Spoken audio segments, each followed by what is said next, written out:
Or we're recording until the thing overheats and the battery shuts down. So. All right. So this battle happened here. It's on the battle board over here. I don't know if it's in frame or not, but it's basically... it's that battle board? Yeah, it's that battle board. It's got cool. two... Basically, every 2 units is a squadron for NATO. Every 2 units is a regiment for the Ruskies. For the Ruskies. So it's basically a squadron F-16s and then a squadron and a half of West German F-4F Phantom 2s with gun pods. Well, they're just values against a bunch of MiG-23s that they're basically handing them their butts. Okay. They've been fighting for this is the second turn they're fighting, so this is a continuous combat, which is different. All the BVR shots, beyond visual range shots. So where are we fighting over here? We're fighting here. Okay. We're fighting in this X. We are not above anything in particular. It's probably, let's see, between Fulda and Castle is where we're fighting. So those who are familiar with the Fulda Gap. Yeah. There you go. So it's right in the seam between... You say that's near Eisenach, but Eisenach is right no, there Eisenach, across the border. right there. No, it's between those. But they started, it was top cover jumping, it was a intercept covering, jumping a top cover. Didn't make it through the top cover, so the Su-24 squirted through. But they, at the end of any air combats traditionally, whether they be biplanes or jet planes, tend to descend. So we kind of built that in, so they went from very high to high. They just finished this, and the only reason the die is here is just to mark that this is the location. And so they've gone down to medium. Yeah. All right, so I'm gonna set this down before my arm falls off, and like make sure everything's still in frame here. And then I can frame-ish. I can kind of. All right.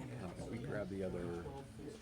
Is there another battle board underneath that? There is. Okay, so we can do that one? Yeah, we can do. This is the old one, just the old draft. We can do that here.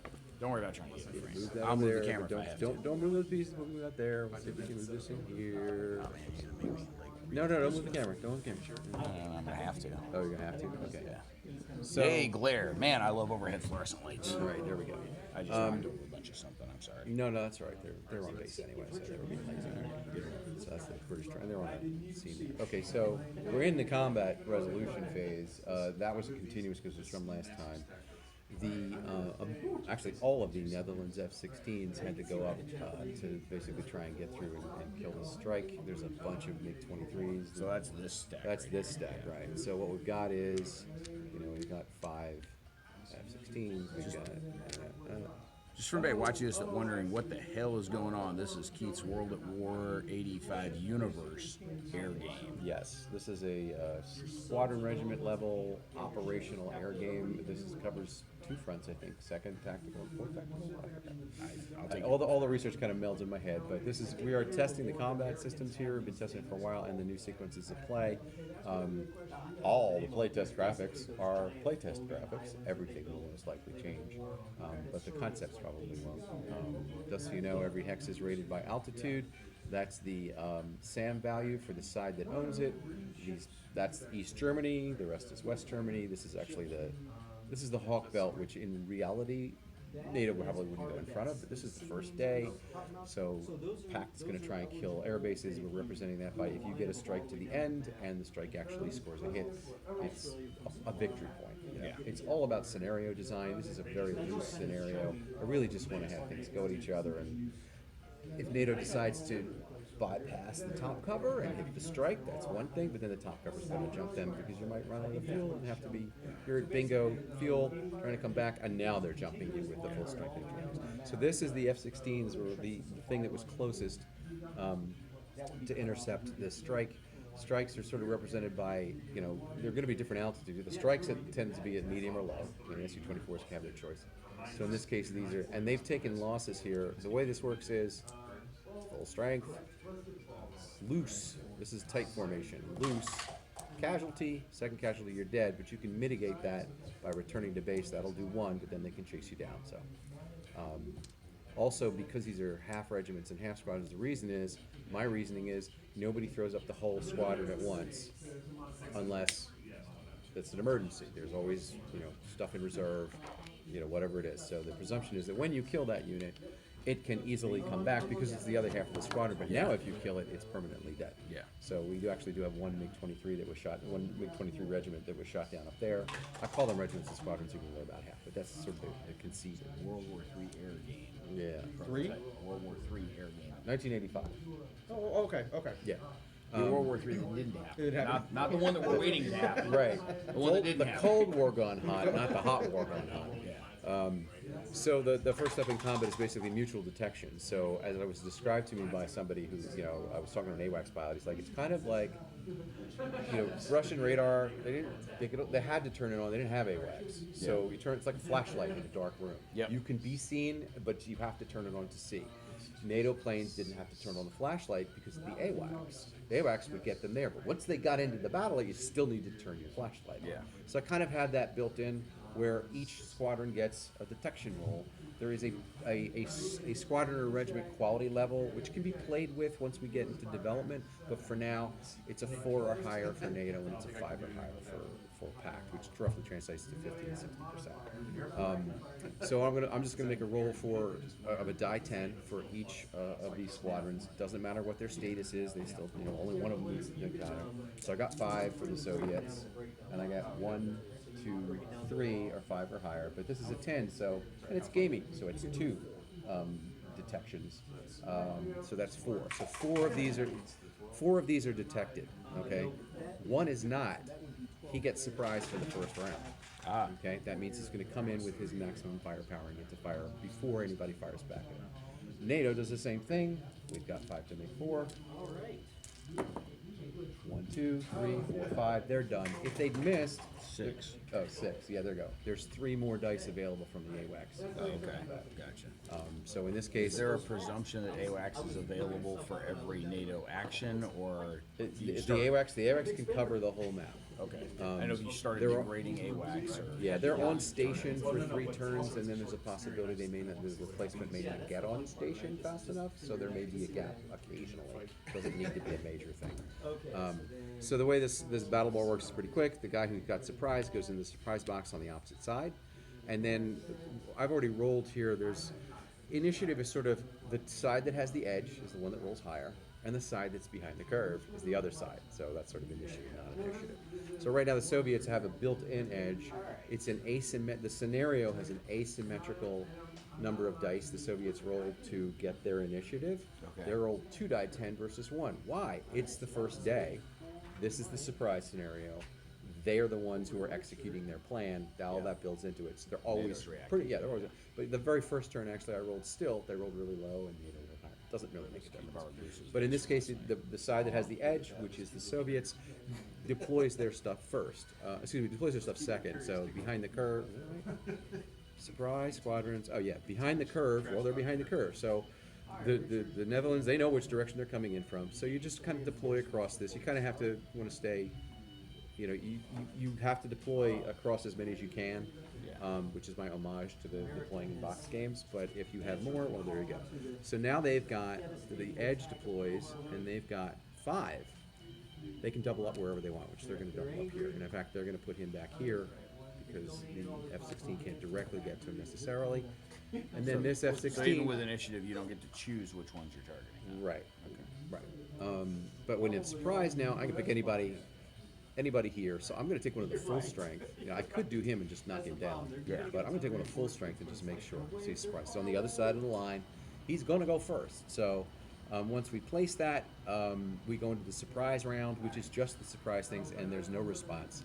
So now we get out our data card real fast. What is that? That's the Netherlands F-16. So here's our Netherlands F-16 card. I like to have the cards out when I'm doing this. This is a pretty pure scenario. Some of these, once the French and everybody jump in. Just gonna hold these up to the camera over here for a second. These are All playtest right. cards. By the way, all this plane artwork is by Ben Rawlings, an amazing English artist. And this is actually, the planes are official art, unless we need changes, because he's been working on giving me playtest art for a while. So All right. these are really good stuff, and we're fortunate to have him on our team. There's lots of numbers on these cards. Because World War 85, the basic thing, the concept is, of course, the combat system's on the counter, like everything else, and it started on the counter. Way too many numbers. We went to data cards, like a lot of air games. It works really well. We can put a lot of statuses on here. So just real quick, here's your full strength, your tight. Yeah. This is your tight squadron. It can be clean or it can be loaded, depending on whether it's the first round of combat or the second round, because the first round you're loaded, you've still got your missiles and everything, so you don't have your best maneuver. Once you've cleared that, now you're in the clean mode, and you're down to your guns and whatever your dogfight missiles are. So, but we don't have to go into that much depth other than just by we built it into the turn sequence. So as you get more clean, you get better dice, More maneuverable. more maneuverable, etc. Okay, harder so harder to shoot.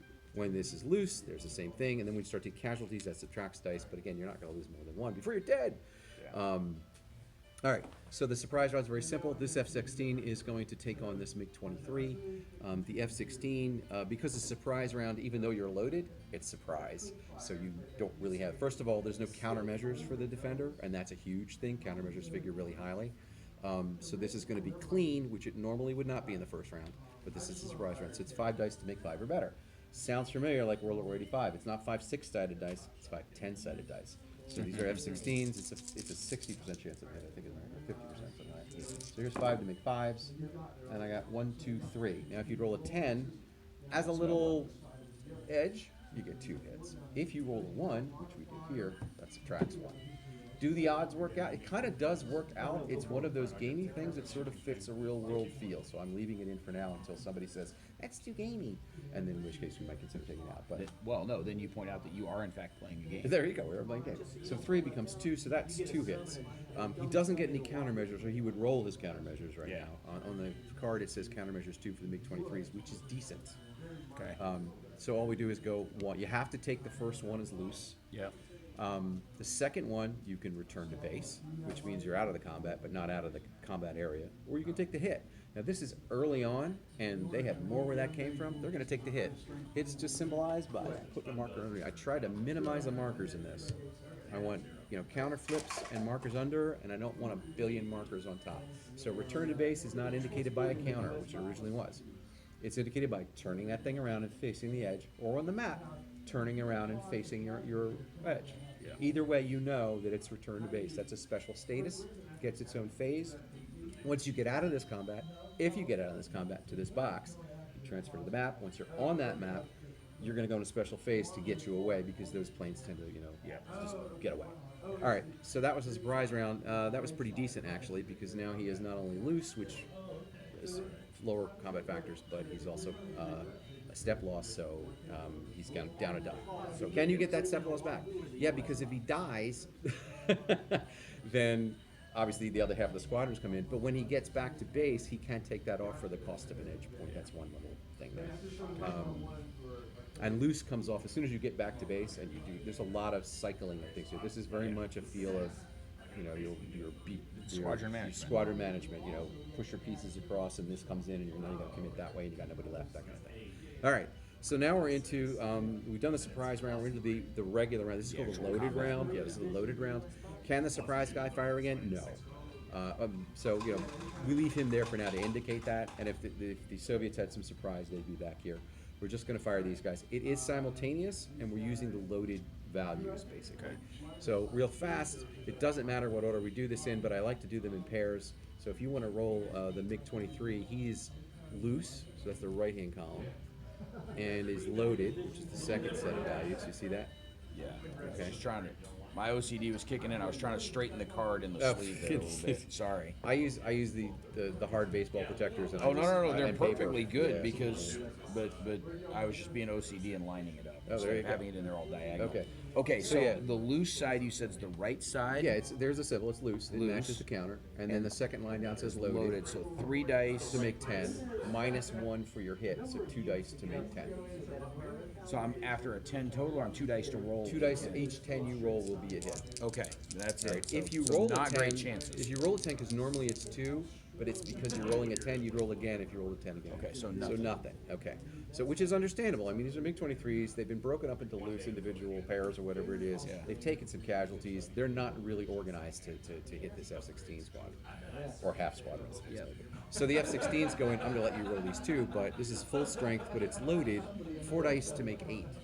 Okay, so 4 dice. To make Going 8, for 8, 9, or 10. 1, 2, 3. Okay. All right. Now this is normal, so he gets All Americans. countermeasures. Go On the Dutch. top of his card, it says countermeasures 2. That's his defensive dice. And this is the number you're rolling is the squadron or regiment quality number, or I should say training number. So it is a default. It's a 5 for the Soviet. Right now, it's a 5 for all the pacts, and it's a 4 for all the NATO, which kind of works out actually. So 5 or better. 1, 2, minus 1, 1. So you scored 1. Are you out of here? Yeah, thanks for putting this on. No, thank you for being here. Appreciate it. Yeah, I'm gonna get some stuff. Great to meet you. Yep. Pleasure. Make sure you grab your last purchases on your way out the door with Mike there. So All right. Have a safe trip. everybody needs more dice, man. Yeah. I okay, so that was Okay. 1. There's 2 things he can do here. You can absorb that 1 and return to base, so you can basically chase him back, or he can die. That's cool. Okay, so there you go. So he dies. So when he goes into this die pile, which I don't have a chart for. I don't have a place to put it, and he's gone on its own. So he's gone away. These don't do anything yet. We're still proceeding across here to do these. So we got here, and now we got a full strike MiG-23 against a full strike F-16. All right, so I need to buy a MiG-23 card again. All right. Sorry. And we are Full strength, but loaded. but loaded. Second line. So not loose. We're full strength loaded. 5 dice. We need 9. Yes. Okay, so that's 1, 2, 3, 4, 5 dice. Looking for 9s and not knock things over. 1, 2, 3. That's 3. So Okay. 3 and no 1, so Right. this thing comes back off. So it's 3 hits. F-16s, best countermeasure of the game. Countermeasure's 4. Okay. And they're rolling against that NATO 4 or higher. So this is people are like, the F-16s are better. They are. Yeah, imagine They're that. more survivable. 1, 2, 3. How many did you score? 3. Right, there you go. Okay. Nothing happens there. F-16 fires back. Let's see, full strength loaded. I should know this. 4 dice to make 8. You're gonna roll everything. I'll roll the countermeasures. Fine then. I'll roll the countermeasures. You roll everything. What I got? 1, 2, That's it. 1. Okay, 1. Yeah. You got sorry, 1. the 1 Okay. comes back off. All right. So that was the MiG-23. Right? Yeah. So that's 1. Countermeasures 4. 1 hit. So So 2 dice. So I roll 4 dice. No, hold on. Was that the F-16? Oh, that was the F-16. So the F-16 does 1. The countermeasures on the MiG are 2 dice. Yeah. All right, let's see what we get. And you miss. All right. So there's 1. First hit is loose. So basically, they're like, okay, we're chasing you down. Next thing, same thing. 5 dice. So we're going here now. Yeah, we're right? going to this one Working next, our way and then we'll across. do. And this has a special situation that it's not special, but it gets covered about this 2 squadrons. Okay, so we got 5 dice. to make 8s or higher. 1 minus 1, nothing. No hits okay. there. Nothing there. Okay. The MiG. Did we roll the MiG already? We didn't roll this MiG shooting back. Right. Let's roll the MiG shooting back. So- He's full strength. Full strength loaded, right? Yep. So we're doing 5 dice to make 9s. There we go. 1, 2, 3, 4. And nothing came And back. nothing. Okay, so that's 4 hits. 4. And then the You got your countermeasures on there. 4 for the F-16, right? Nothing. So 4 hits. Oh, 4 hits is a kill, basically. Okay, Hero of the revolution. yeah, so that'd be 1 casualty. So it's loose casualty. Return to base is 3. 4 is a kill. Okay, so he's done. First blood. Netherlands F-16s. And then the last one. So we're gonna start with the front row against the front row. Okay, Front so roll. we're loose but loaded, so 3 dice for 10s.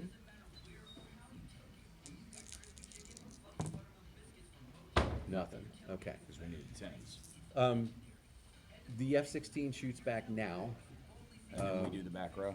But not yet. Not yet. The Yeah, back that's row what I'm saying. is not engaged yet. Yeah, okay. It's positioning to engage. So very simple procedure to get it there. And you also have a choice whether to do it. So let's do the F-16, which is again 4 dice to make 8.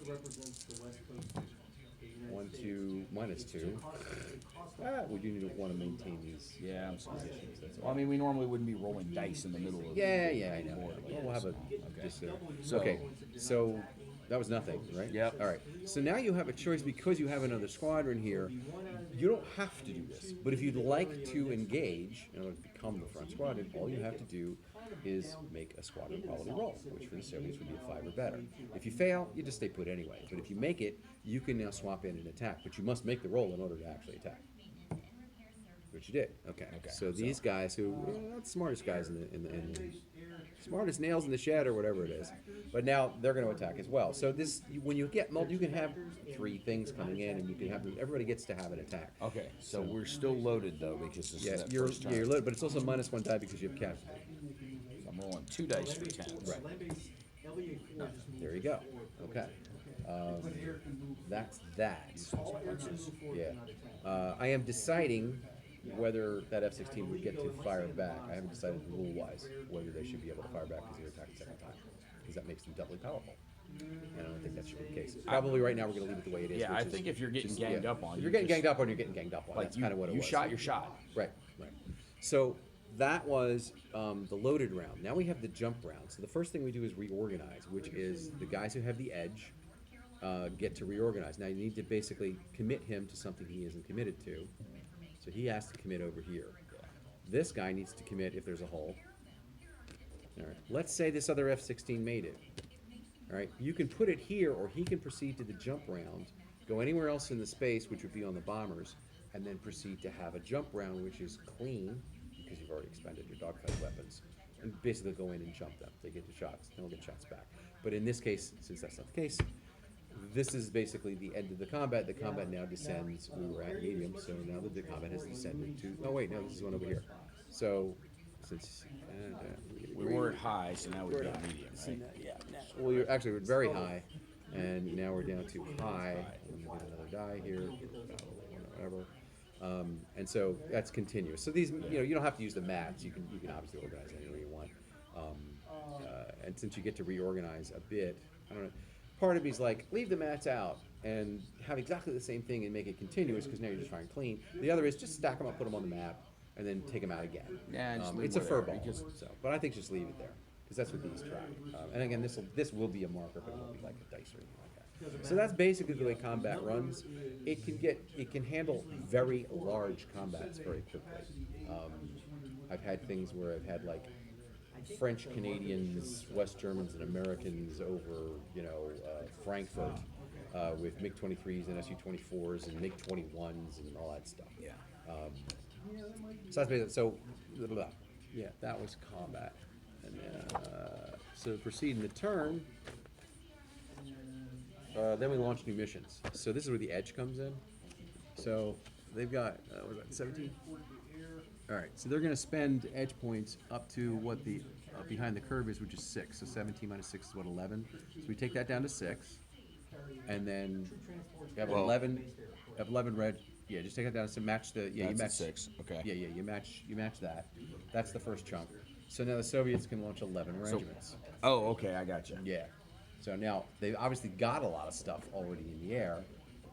So now you find out These why. guys are like, that's adding dudes to the map. Right. And you always add in the entrance area, which in this is the red, and then for the checks they can come in here, and both of them can use those points. So you can set up a check strike. The French, and this is based on these airfields are actually not on the map except for the Harriers, who are actually right here. Everybody else is actually not on the map, but in these directions. So the French are in this direction. There's a lot of airfields. The Canadians are here. The U.S. are west there. The West Germans actually kind of a crossover. They are these three. That's generally where their bases are. This is the multi-spot where Belgium, Netherlands, and where the UK and U.S. stuff crosses over from England. So that's kind of how it gives it this real flavor for me of, oh wow, that's why these things will happen the way they will. So right now we've got like the F-16s flying down there, but the Soviets are going to set up some strikes. The way you set up a strike is it's everything in the same hex point in the same direction. It doesn't have to be the same altitude. We've got 1, 2, 3, 4 MiG-23s left.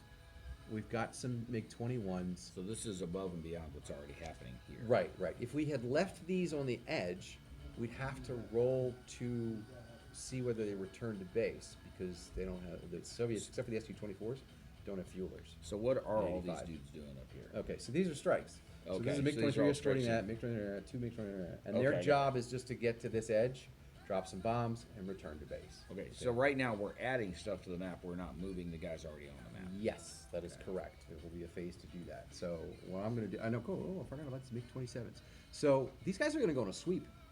So they're just going to, and there's 6 of them, so that's 6 of our 11. And they're just going to set up here. So if I don't set up anything else in there, it's just fighters up at high altitude, or whatever altitude, then yeah, they can do a sweep. Now the way movement works in this is very simple, because it turns out that altitude is a major factor in that. If you're very high, you can simply go farther on the same amount of fuel. Yeah. So what we've done is if you're very high, you can go 3 hexes. High, you can go 2. Medium or below, you can go 1. So when you have bombers, you're going 1. That's why you need your top cover. So that's 6, and then I'm going to take these SU-25s and put them at low and give them some big 23s. I was gonna say let's put some East. I'm just throwing stuff. I've never actually done this many strikes, but that's why we're testing here. Okay, so and you get the wave stuff because that's kind of the way it works. So they spent that. Now NATO spends its 6, and you're looking around going, all right, well I still have the F-15. I didn't want to commit the F-15s, and the F-16s are better for dogfighting. Where do you prioritize and what? Well, they're coming in first. If you fight a battle, there's going to be a chance you're going to have to return to base anyway. You don't have any ammo or fuel left. I'm not sure what to do here, to be honest. Other than I think 3 F-16s can handle these guys. So that's 3, and I'm going to put them there. And then we need to throw something up there to start killing these guys. So the F-16s are here from Belgium. The Harriers are not actually in flight. What are we going to do here? What do we want 3 of? You want to throw the F? I don't want to throw the F-15s out there. Now, what do you still have over there? So I got F-104s and West German Phantoms. I got Alpha Jets, but the Alpha Jets, the Tornadoes, I'm trying to figure out, because the Tornadoes for the West Germans were configured really for interdiction. They weren't really for dogfighting. It's fun to have them dogfighting. So What are the green guys there? these are the F5s from Netherlands. Okay. So which we could do, but they're not gonna do much. Then there's Belgian Mirage 5s, Tornadoes from England. There's their Phantoms. Guys, We've only got 3. throw some Mirages or F5s out there just to do something different. Okay. Well, I mean, not it's gonna be your best call necessarily, but just to have something no, just different. have something out there, right? Okay, so you put them out there, and again, as long as you don't point them towards your edge, they're flying. So that's that 6, and then the Soviets. So now, I understand the whole point of back to return to base, but does the fact that these guys are pointed toward that edge, that's the direction they got to move, or can they turn? Nope. No. It's just I just prettied up the way I want to see No, it. that's fine. But you know, when I didn't know this if guy facing a if this guy specific text succeeds in was relevant. disengaging, oh, we didn't fight that, did we? You were in the process of fighting it. Oh, I did finish that, right? I did finish that, and he didn't make it out because he has to disengage to get out. So that means they can keep shooting at him, and he's very weak. It's like pursuing them. It's like, oh, they're retreating. Yeah, we're getting them. I just didn't know if the orientation. No, the orientation an is intentional game mechanic. No, it's like even this. As long as you're not pointed back towards your edge, then you're fine. You know, like again, I'll codify this once I get to that part of the rules. Yeah. But the idea is I don't want a marker for it. I want to have a minimum. I want to have basically just casualty markers and maybe target markers. We'll see. The development team's gonna finalize stuff.